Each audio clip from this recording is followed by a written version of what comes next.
আসসালামু আলাইকুম প্রিয় দর্শক। অন্য মঞ্চের আমাদের আজকের আলোচনায় অতিথি হিসেবে আছেন এই মুহূর্তে আপনাদের সামনে কথা বলতে এসেছি পুলিশ হত্যা প্রসঙ্গে।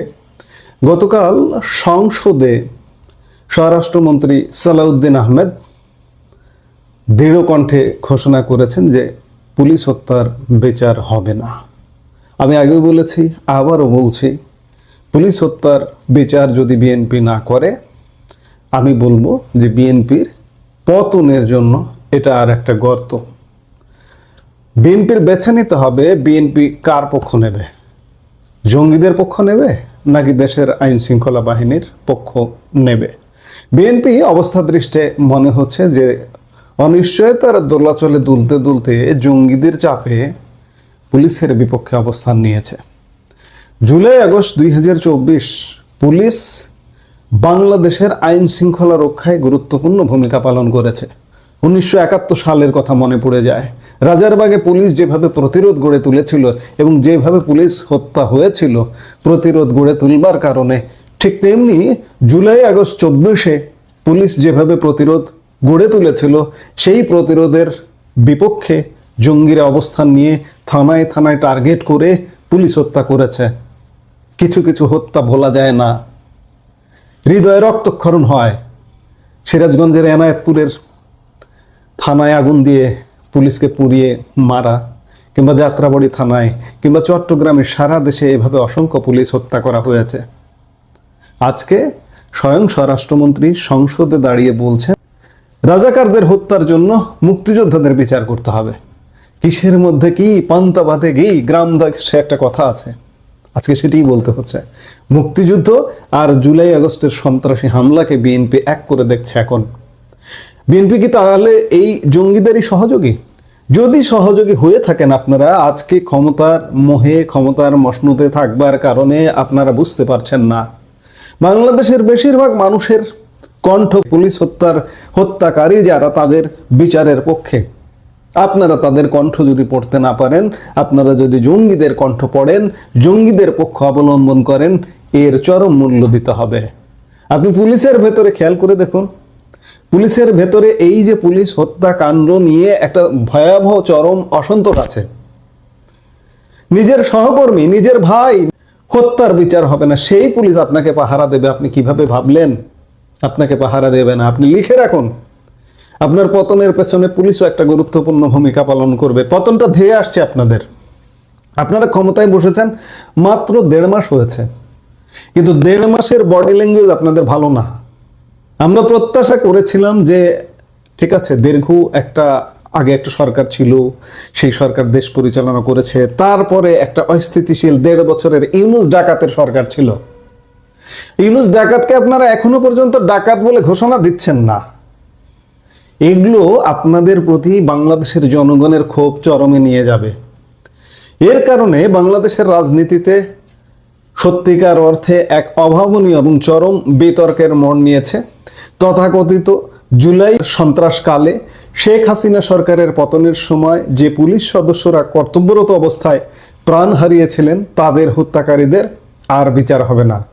হ্যাঁ, ঠিকই শুনেছেন, স্বয়ং স্বরাষ্ট্রমন্ত্রী সালাউদ্দিন আহমেদ জাতীয় সংসদে দাঁড়িয়ে সাফ জানিয়ে দিয়েছেন পুলিশ হত্যাকারীদের বিরুদ্ধে কোনো মামলা করা হবে না। স্বরাষ্ট্রমন্ত্রী সালাউদ্দিন আহমেদ এক প্রশ্নের জবাবে গতকাল সংসদে স্পষ্টভাবে বলেন, হাসিনা সরকারের সময় আন্দোলনকারীদের হাতে যে পুলিশ কর্মীরা খুন হয়েছেন তাদের বিচার করা হবে না। সরকারের এই মন্তব্যে খোদ পুলিশ বাহিনীর ভেতরেই তীব্র অসন্তোষ আর ক্ষোভের আগুন জ্বলছে। আপনারা জানেন, শেখ হাসিনা সরকারের পতনের পর পুলিশের পক্ষ থেকে অন্তর্বর্তী সরকারের কাছে স্মারকলিপি দেওয়া হয়েছিল। সেখানে দাবি ছিল নিহত পুলিশ সদস্যদের হত্যাকারীদের দৃষ্টান্তমূলক বিচার করতে হবে। সরকারি তথ্য অনুযায়ী সেই সময় আন্দোলনকারীদের আক্রমণে 45 জন পুলিশ কর্মী প্রাণ হারান। শুধু একটি থানাতেই 13 জন পুলিশ সদস্যকে কুপিয়ে আগুনে পুড়িয়ে নৃশংসভাবে হত্যা করা হয়েছিল। আমি খানিক আগে বললাম সিরাজগঞ্জের এনায়েতপুর। সরকারি হিসেবে 45 জন, কিন্তু বেসরকারি হিসেবে এই সংখ্যাটা বিভিন্ন সোর্স থেকে শোনা যায় যে 3000-এর ওপরে। একের পর এক থানা জ্বালিয়ে দেওয়া হয়েছিল সেই সময়। বাংলাদেশের মানুষ দেখেছেন এখন প্রশ্ন উঠছে, যদি এই হত্যার বিচার না হয় তবে ভবিষ্যতে কোনো পুলিশ সদস্য কি জান বাজি রেখে দায়িত্ব পালন করবেন? কিন্তু সরকারের যুক্তি কি? স্বরাষ্ট্রমন্ত্রী সালাউদ্দিন আহমেদ এই গণ আন্দোলনকে সরাসরি একটি যুদ্ধের সাথে তুলনা করেছেন। তিনি বলেছেন, যুদ্ধক্ষেত্রে যা হওয়ার হয়ে গিয়েছে, সেখানেই সব প্রশ্নের মীমাংসা হয়ে গেছে। চরম গণবিরোধী কথাবার্তা। জুলাই আগস্টে কিসের যুদ্ধ হয়েছে? একটা জঙ্গি হামলা হয়েছে। মুক্তিযুদ্ধের সাথে প্যারালাল দাঁড় করাচ্ছেন বিএনপি। বিএনপির কিন্তু এর পরিণাম, এর পরিণতি, চরম মূল্য দিয়ে এর পরিণতি চোকাতে হবে। তিনি আরো এক ধাপ এগিয়ে মহান মুক্তিযুদ্ধের প্রসঙ্গ টেনে এনেছেন। মন্ত্রী বলেন, 1971 সালে মুক্তিযোদ্ধাদের হাতে অনেক রাজাকার, আল বদর বা আল শামস বাহিনীর লোক নিহত হয়েছে। তো কত বড় ধৃষ্টতা আপনি চিন্তা করুন। রাজাকারদের সাথে আমার দেশপ্রেমিক পুলিশ ভাইদের তুলনা করা হচ্ছে, পাশাপাশি দাঁড় করানো হচ্ছে। বলা হচ্ছে 71 সালে মুক্তিযোদ্ধারা রাজাকারদের হত্যা করেছিল। তাহলে এই যে জুলাই সন্ত্রাসীরা কি মুক্তিযোদ্ধা? কোন যুদ্ধ, কোন ফ্রন্টের যুদ্ধ হয়েছে? আর আমার পুলিশ ভাইরা কি রাজাকার ছিলেন? যা করবেন তার ফল ভোগ করতে হবে, এর এতটুকু ব্যত্যয় ঘটবে না। স্বরাষ্ট্রমন্ত্রী প্রশ্ন তুলেছেন, এখন কি তবে মুক্তিযোদ্ধাদের বিরুদ্ধে মামলা দিয়ে তদন্ত করতে হবে? স্বরাষ্ট্রমন্ত্রীর মতে জুলাই আগস্টের পরিস্থিতিও ছিল যুদ্ধের মতো, তাই যুদ্ধক্ষেত্রে যা হয়েছে তা নিয়ে আইনি প্রক্রিয়ার কোনো সুযোগ নেই। তবে এই যুক্তির বিপরীতে দাঁড়িয়েছে আওয়ামী লীগ। তাদের বক্তব্য হলো, শেখ হাসিনা সরকারের বিরুদ্ধে আন্দোলন কোনো যুদ্ধ ছিল না, সরকার কখনো আন্দোলনকারীদের বিরুদ্ধে যুদ্ধ ঘোষণা করেনি। তাদের দাবি, বর্তমান সরকার জোর করে নিহত পুলিশ সদস্যদের পরিবারের বিচার পাওয়ার মৌলিক অধিকার কেড়ে নিচ্ছে। প্রসঙ্গত, ডক্টর মোহাম্মদ ইউনূসের নেতৃত্বাধীন সাবেক অন্তর্বর্তী সরকারই একটি দায় মুক্তি অধ্যাদেশ জারি করেছিল। সেই অধ্যাদেশ অনুযায়ী আন্দোলনে অংশগ্রহণকারীদের বিরুদ্ধে কোনো ধরনের আইনি পদক্ষেপ নেওয়া যাবে না। আন্দোলনকারীদের বিরুদ্ধে শুধু পুলিশ বা আওয়ামী লীগ কর্মী হত্যা নয়, বরং মেট্রো রেল, বেটিবি ভবন এবং সেতু ভবনে হামলার গুরুতর অভিযোগও ছিল। বর্তমান নির্বাচিত বিএনপি সরকার সেই অন্তর্বর্তী সরকারের দায় মুক্তি অর্ডিন্যান্সকেই হুবহু কার্যকরার সিদ্ধান্ত নিয়েছে। কিন্তু রাজনৈতিক বিশ্লেষকরা এবং ওয়াকিবহাল মহল মনে করছেন, এর দীর্ঘমেয়াদী প্রভাব হবে অত্যন্ত ভয়াবহ। যদি পুলিশ হত্যার বিচার না হয় তবে বাহিনীর চেইন অফ কমান্ড ভেঙে পড়বে এবং চরম বিশৃঙ্খলা তৈরি হওয়ার সম্ভাবনা রয়েছে।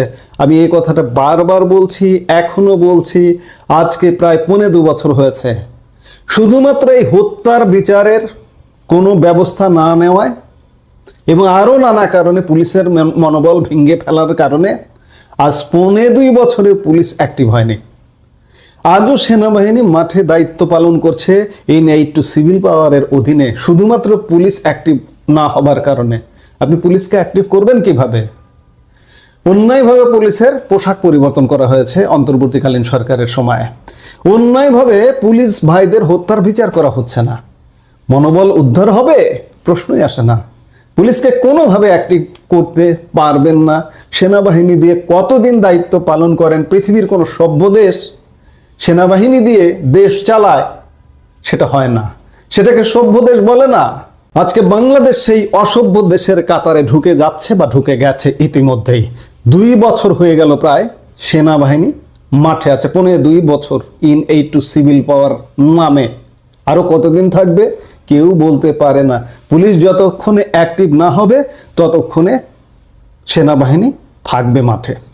এখন সবচেয়ে বড় প্রশ্নটি তোলা যাক, 2024 সালের জুলাই মাসে যখন তথাকথিত জঙ্গি আন্দোলন বা নাশকতা দানা বেঁধেছিল, তখন দেশের শান্তি শৃঙ্খলা রক্ষায় পুলিশ প্রবল প্রতিরোধ গড়ে তুলেছিল। আর সেই কারণেই পুলিশকে টার্গেট করে শত শত সদস্যকে হত্যা করা হয়েছে। আজ বিএনপি ক্ষমতার মসনদে বসে সেই হত্যাকারীদের পক্ষ নিচ্ছে। এখানে একটি গভীর মনস্তাত্ত্বিক প্রশ্ন থেকে যায়, যে পুলিশ বাহিনীকে এখন বিচার বঞ্চিত করা হচ্ছে, সেই পুলিশ বাহিনী কেন ভবিষ্যতে আজ বা আগামীকাল বিএনপি সরকারকে পাহারা দেবে বা নিরাপত্তা দেবে? নিজের ঘরের মানুষকে নিরাপত্তা না দিতে পারলে রাষ্ট্র কি স্থিতিশীল থাকতে পারে? অনেকে মনে করছেন বিএনপি এই সিদ্ধান্তের মাধ্যমে নিজের পতনের আরেকটি রাস্তা তৈরি করলো কিনা তা সময় বলে দেবে। দর্শক, একটি রাষ্ট্র চলে আইনের শাসনে। যেখানে হত্যার বিচার হয় না, সেখানে অপরাধ প্রবণতা বাড়তে থাকে। পুলিশের মতো একটি সুশৃঙ্খল বাহিনীর মনোবল ভেঙে গেলে তার প্রভাব পড়ে সাধারণ মানুষের নিরাপত্তায়। স্বরাষ্ট্রমন্ত্রীর এই যুদ্ধক্ষেত্রের যুক্তি কি আপনাদের কাছে গ্রহণযোগ্য মনে হয়, নাকি এটি আইনের শাসনের পরিপন্থী? আপনার মূল্যবান মতামত আমাদের কমেন্ট বক্সে জানান। জুলাই সন্ত্রাসীদের হাতে নির্মমভাবে নিহত পুলিশের সংখ্যা সরকারি বয়ানে মাত্র 44 জন, কিন্তু প্রকৃতপক্ষে এই সংখ্যাটা 3 শতাধিক বলে অনেক বিশ্লেষক মনে করেন। যেহেতু দেশে এখন আদিলুর রহমান শুভ্রর মালিকানায় অধিকারের মতো বাটপার মানবাধিকার সংস্থা কার্যকর নয়, সেহেতু শাপলা চত্বরের মতো মৃতের সংখ্যা বাড়িয়ে হাজার খানিক করা তো দূরের কথা, কোনো সংস্থাই নিরপেক্ষভাবে জুলাই সন্ত্রাস চলাকালে কত সংখ্যক পুলিশকে হত্যা করা হয়েছে তার প্রকৃত তালিকা দিতে পারছে না বা দিচ্ছে না, দিতে দেওয়া হচ্ছে না এখনো পর্যন্ত। ইউনূস সরকারের বর্ধিত সংস্করণ তারেক রহমানের সরকার একবার বলে জুলাই সন্ত্রাসের সময় পুলিশ হত্যাকাণ্ডের বিচার করবে, আবার বলে জুলাই সন্ত্রাসীদের ইনডেমনিটি বা দায়মুক্তি দেওয়া হয়েছে। এরই মধ্যে তারেক রহমান সরকারের নতুন নিয়োগপ্রাপ্ত পুলিশের আইজিপি ঘোষণা দিলেন দেশের প্রচলিত আইনে পুলিশ হত্যার বিচার হবে। ওদিকে তার স্বরাষ্ট্রমন্ত্রী বলেছেন যে এসব বিচার হবে না। পারবেন আইজিপি ফকির সাহেব স্বরাষ্ট্রমন্ত্রী সালাউদ্দিন আহমেদকে টপকাতে? দেখাই যাক। খেলা জমে উঠেছে ধীরে ধীরে।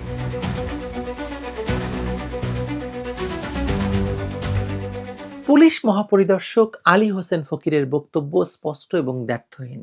রাজশাহীতে সাংবাদিকদের সামনে তিনি বলেছেন, জুলাই সন্ত্রাসের সময় পুলিশ সদস্য হত্যা সহ সকল হত্যাকাণ্ডের ঘটনায় আইন অনুযায়ী ব্যবস্থা নেওয়া হবে। তার ভাষায়, শুধু পুলিশ কেন, পুলিশ সহ অনেক মানুষই মারা গেছে, আইন অনুযায়ী প্রতিটি ঘটনার তদন্ত এবং বিচার হবে। তিনি এই মর্মে কোনো সন্দেহ রাখেননি যে বিচার প্রক্রিয়া চলবে এবং আইনে যা হওয়ার তাই হবে।